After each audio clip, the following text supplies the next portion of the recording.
good morning Kuya and Ate Annalyn. Kumusta kayo, Kuya Brian, Ate Annalyn? Yes, naglalaba. Naglalaba pero mukhang busy si Kuya Brian sa sisibak ng kahoy. Ano pong lulutuin? Kanin? Anong ulam? Ay, kanin. Ha? Mahilig kayo sa tilapia, no? Oo, 2 piraso. Talaga nagtira sila ng 2 piraso para sa kanilang tanghalian.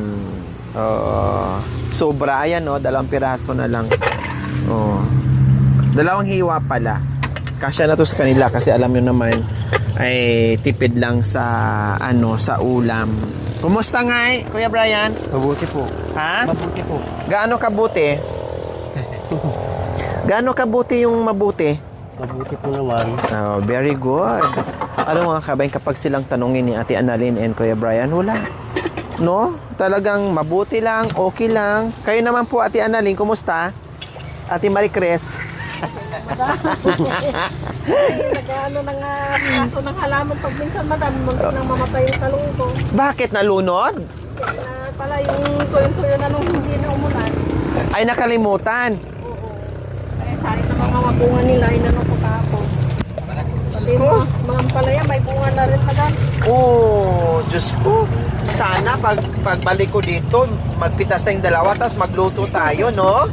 Oo, madam, marami ng bunga. Oy, ang galing. Marami ng bunga. Oo nga, nakikita ko. Malapit nang magbunga yung parang pa doon. Wow. Napakinabangan mo na yung apalaya mo. Ay, hindi pa madam, hindi kami pa nagpitas mo na. Pero May bunga na. may bunga na. Talaga? Native ba yan o hindi? Yung mahaba ang palaya mo. Talaga? Wow. Palakihin mo yun na. Para sulit yung Hindi naman pwedeng pitasin pa naman. namura. Oo. Lalabasan na kasi yung mga bunga niya madam. Oo. Kumusta kayo ngayon, Ate Maricres? Ay, limutan ko. Ano pala, Ate Annalyn. Ayun. Sorry, Ate Annalyn pala. Ngayon, nagsasampay si Ate Annalyn dyan. Si Kuya Brian naman dito ay naghahanda ng kanilang pagkain. Wow, marami pa kayong bigas, Kuya. Nawalan pa nga. Ninakawan nila yung timba namin madam na maliit. Nawala yung isang timba namin, madam. Nawala yung isang timba na mayroong bigas? Opo.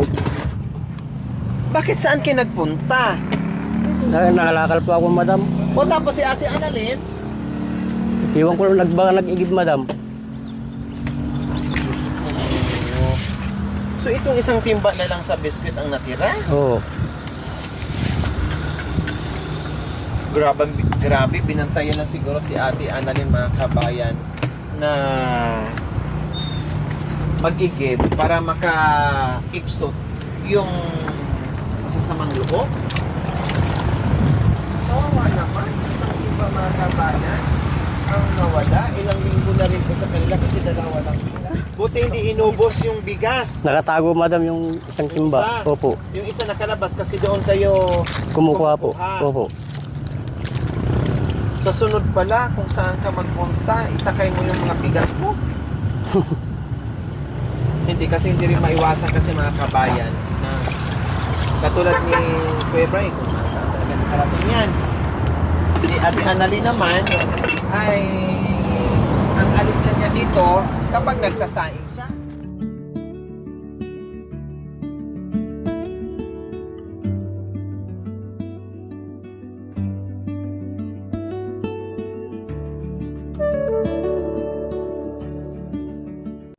O kagabi nga, anong oras na nakita kita? Nandoon pa rin sa kalsada, 9:00 siguro yon, tama ba?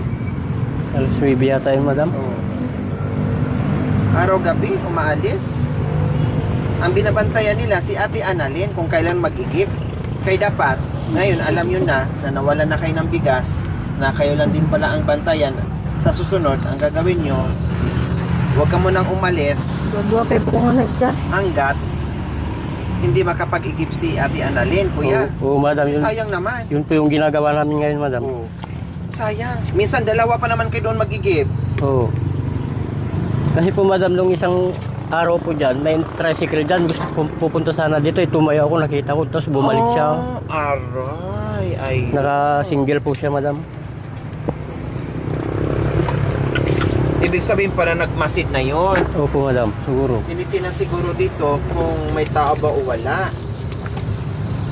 O madali pa namang nakawin dito dahil syempre kulang ka tao-tao kailan nandito tapos ang laki pa ng bakante. Hindi pwede magsabay kayo ng mag-igib. Oo, madam. Pwedeng halimbawa pag nag-igib si Ate Annalyn, pwedeng siya magsalok doon.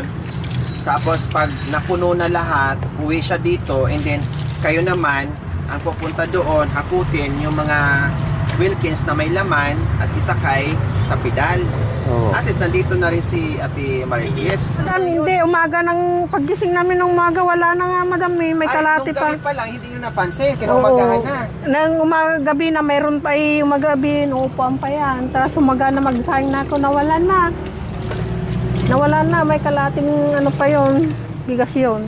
Kasi sinasalinan lang namin yan para hindi namin labas-labas lahat. Kaya yun, ewan ko ba, mga tao na nag-ano. Wala sigurong pagkain kaya kinuha na. Sinasalinan ko yun pag nagsasalang na kasi ako ng kanin namin eh. Mga ilang araw pa yung tansya mo bago maubos yung dalaw ni Kuya Brian. Isang linggo pa, no? Oo, madam. Kasi malaki naman yung timba na inaano nyo. Hindi, yung maliit lang kinakargan ko yung nang pinta yun, madam. Kaya sinasalinan ko yon. Kinakargan ko ng bigas yung nupo niya dito na puti. Hindi kaya nandyan? Wala Hindi, naman. nandyan yung mga, hindi naman. Kasi dumadalaw lang dito, tinanong hindi ko nakita. Sabi niya, kumagan, wala na yun eh. May kalahati pa yung nilagay ko doon dahil kakasalin ko lang nung isang araw. Kinargahan ko yun para hindi ako akit pababa. Sabi kong ganon. Ngayon alam nyo na. Oo, madam. Huwag na kayo mag-iwan dito ng magsalok ng sabay-sabay kayo. Oo, mauna na lang ako para bantayan niya dito. Kaya pag minsan di ako sumasama na magkakalakal dahil maraming nagtatambay dito eh. Lalo pag walang tao Sayang dito. yun delikado. Oo, hindi na Ano nangyari dito sa ano mo? Butas yan, madam. Ninagyan ko lang Dati yan, madam. Nilagyan mo ng harang para Oo, hindi... para hindi to Wala kang matatapon. palanggana? Wala, madam. Ay, Diyos ko, akala ko sabi ko, ano Hindi, nangyari? ginawa ng yan. Yung kasama namin na babae na baliw yan noon. Ginawa niyang pagugasan ng plato. Ginawa ko ng paglabhan, madam. Palanggana? Kasi Oo. wala ka rin palanggana? Oo. Kaya nilagyan mo na lang ng Oo, ng na harang damit. para may butas kasi. Babantawan mo. Oo. Wala, hindi namin na kasi sarap-sarap naman ng tulog ng aso namin dyan sa bike noon. Dyan natulog. Hindi na malayan na may tao na nanguha ng ganon. Delikado yun. Oo. Okay lang sana kung... Di ba nananakit pala? Hindi mo Oo, alam. hindi nananakit. Saktan ka pa. Oo, madam, yung ganon. Ka naman. So kawawa naman ditong palanggana ni Ate Annalyn. Ayan o. Takip-takip. Nilalagyan na lang yan dito sa gilid para hindi lumabas yung Tubig niya, madam. tubig. Ayan o. Oh, kawawa naman. Nilagyan ko na lang ng ganyan para Sige, magsampay ka lang kasi sayang yung mamaya-maya iinit baka ay uulan na uulan na naman. naman. Habang nagluluto dito si Kuya Brian. Kawawa ng mga kabayan. Ayun ang mahirap, no? Na yung ikaw sobrang sikap mo, susumikap ka ng bongga para hindi ka magutuman. Then yung iba easy lang. Kapag wala na, magnakaw. Kahit anong trabaho mga kami, kapag masipag ka lang, sila mahirap naman din. Ano bang merong yaman sila ni Kuya Brian and Ate Annalyn? Kaya lang nagsusumikap, kaya hindi sila nagugutuman. Diba? Nakakakain sila sa tamang oras. Na kahit papaano ay tipid, na kahit papaano pabalik-balik ng ulam, tilapia, ay ayos lang. Oh, at least nagtatrabaho sila, hindi galing sa nakaw. Kasi ay walang trabaho mahanap, ay mahirap yung trabaho, walang mahirap, no, na trabaho sa taong masipag. Ang diskarte lamang ang kailangan natin at huwag mamili ng malaking sweldo kasi alam mo naman kung professional ka, no, kung mataas ang pinag-aralan mo, may karapatan ka mamili ng trabaho o maghanap ng malaking sweldo. No problem kasi kaya mo naman. Pero kung kaparehas ko lang din po mga kabayan, and then ayaw magtrabaho kasi maliit ang sweldo, naghahanap ng malaking sweldo, o kundi huwag ka muna magtrabaho, mag-aral ka muna, no? Ipasa mo muna yung, kumuha ka muna ng degree, tapos ipasa mo para masungkit mo yung gusto mong mangyari na malaki ang sweldo. Ito na nga lang yung nakayaan, ito na nga lang yung pinag-aralan mo, tapos nangarap ka na malaki ang sweldo mo. Ano, nanaginip ka ng gising? Siyempre nakadepende yun sa ano mo, sa natapos mo. Bahala dyan kung anong trabaho, basta makaraos lang, makabili ka ng pagkain, mabuhay mo yung pamilya mo, okay na yun. Kasi yun na talaga buhay mo. Di ba? Tama, Kuya Brian? Oh, parang si Kuya Brian, alam niya na kulang siya sa pinag-aralan. Anong ginawa niya? Dumiskarte. Kundi hindi sila nahirapan sa pagkain. Hindi na uubusan ng tilapia kahit araw-araw tilapia. Bakit nga ba, Kuya Brian, araw-araw ang tilapia ulam niyo? Paborito mo talaga? Paborito ko po yan, madam, kasi. Ako naman, ang ano dito, yung prito, sarap, no? Meron pa dyan, madam. Prito. Meron pa dito prito. Ayun. Gusto ko yung prito. Isaw-saw po namin ng gulay. Sausaw sa maanghang na sausawan. Ay, wow. May prito pala. Nakahanda para sa mamayang gabi na naman hanggang bukas, isahog sa gulay. O, ganyan. Mahilig pala siya sa ano, parehas kami mga kabayan, kapag anong kahiligan yun ang laging nakikitang ulam. Ako nga dati, may nakakain na, yung ano, galunggong, pritong galunggong, tapos bahaw, yung bahaw pa na galunggong, ibig ko sabihin, yung maabutan siya kinabukasan, ay, ang sarap, ang iba ang lasa yung mga kabayan, ang sarap. Tapos isausaw mo siya sa maanghang. Naglaway tuloy ako mga kabayan. Kaya pala, lagi tilapia ang ulam. Paborito palang kainin ni Kuya Brian. Ay, may nagtanong po pala mga kabayan. Sabi nila, Lori, napansin ko lang, yung lagayan nila na ganito ay Durabox. Yes, tama po kayo. Durabox to mga kabayan. Nawala ng mga takip, no? Ginawang organizer ng mga kung ano-ano, mga tuyo. Lahat na, nandiyan na mga kabayan. 'di ba? Nandiyan na lahat yung ano nila, napansin lang. Saan mo to nakuha, Kuya Brian? Sa may palengke, madam. Kalakal. Pero dati ang laman nito mga damit. Wala pong damit yan. Hindi. Hindi mo talaga nalagyan to ng damit. Talagang Po, madam. Wala po kasi ganyan na talaga siya. Napulot, sayang. Ang ganda pagkaano ni Ate Annalyn, nilagyan ng mga abubot, mga baso nandyan na lahat-lahat. Napansin kasi ito sa sa vlog nakita. Tapos ka na Ate Annalyn?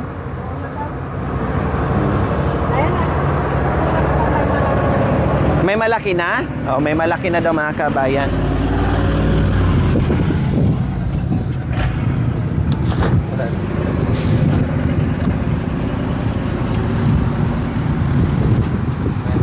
Ayan, itour tayo ulit sa gulayan ni Ate Annalyn kasi natutuwa siya, meron ng bunga. Ay, wow! Hindi nga siya native. Opo, ay, wow! O, di ba nagbunga? Nagbunga ang hirap mo? Di ba nagbunga ang hirap mo? Baka maano mo yung sili, kuya, maapakan mo. Nagbunga ang hirap mo ngayon, Ate Annalyn. Ay, marami. Ayan nag-usbungan. Oo. Naku, ang sarap tingnan yan, Ate Annalyn, kapag lumaki na sila. Yung mga talong mo, ilang beses mo na itong napitasan. Wow, ang sili mo, ang daming sili, 5 beses na, madam. Ay, ang daming sili. Namatay yung isang araw dito.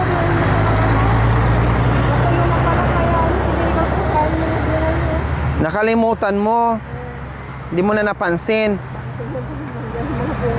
Wow, ang dami. 5 beses na daw kinuha nito ni Ate Annalyn. Pero marami pa rin bulaklak. So, ibig sabihin, tuloy-tuloy pa rin ang kanyang pamumunga. Ang laki na rin ng okra mo dyan, Namumulaklak na rin? Ay, wow. Pati yung kamatis mo, ang taba-taba. Grabe hitik sa bunga yung sili mo. Hindi lang halata kasi kulay green din yung daon. Kulay green yung bunga. Oo, yung talong mo, oh, ganda. Nabenta mo or kinain nyo lang? Oo, mahal ang ano, fresh pa. Marami na kasi bunga yan, kaya inano ko, ang dami sa baba pa, oh. Tatlo sa baba niya, iapat. Tanggalan mo uli ng branches. Ito, pag nawala na ha. Para lalo siyang, oo, mamunga ng mamunga, tuloy-tuloy. Tanggalan mo ng sanga sa pinakahuling sanga niya. O, di ba? Pati yung mga sitaw mo, konti na lang. Ayan, o. Malapit nang magbunga.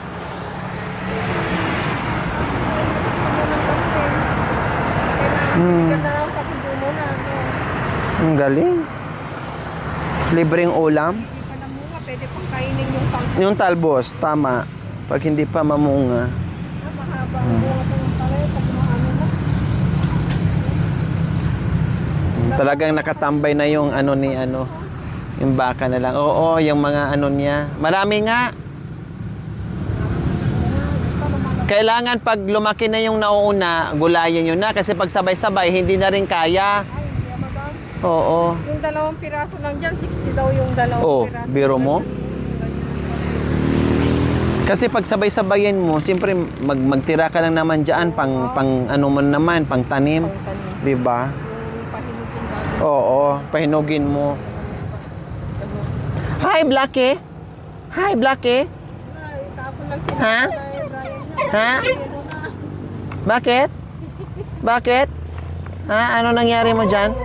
Oh, bakit Oh, bakit?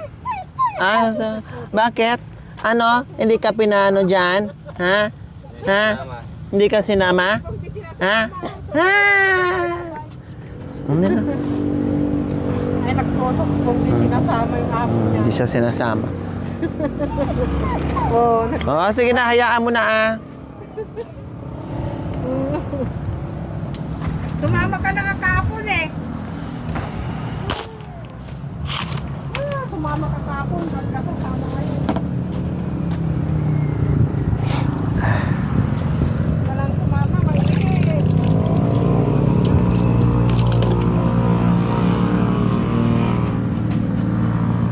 Ayan, naluto din sa wakas.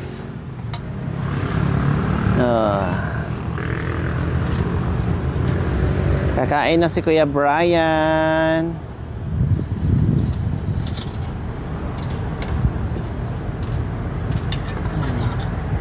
Diyos ko, ang sarap niyan. Paksiw, tapos mainit na kanin. Wow. Sarap.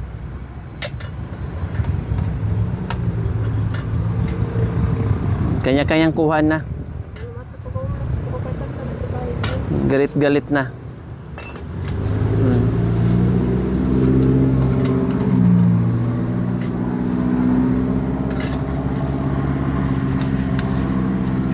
Kaya squat mga kabayan kasi walang lamesa, walang upuan, o itong bato. At least hindi na masisira yung upuan nila.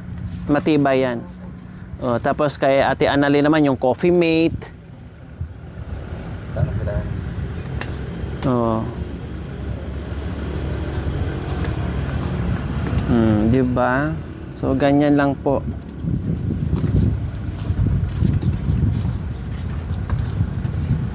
Boy Scout saka Girl Scout. Wala nang maraming chocho-chocho.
Thank you for watching. Don't forget to like, share, and subscribe.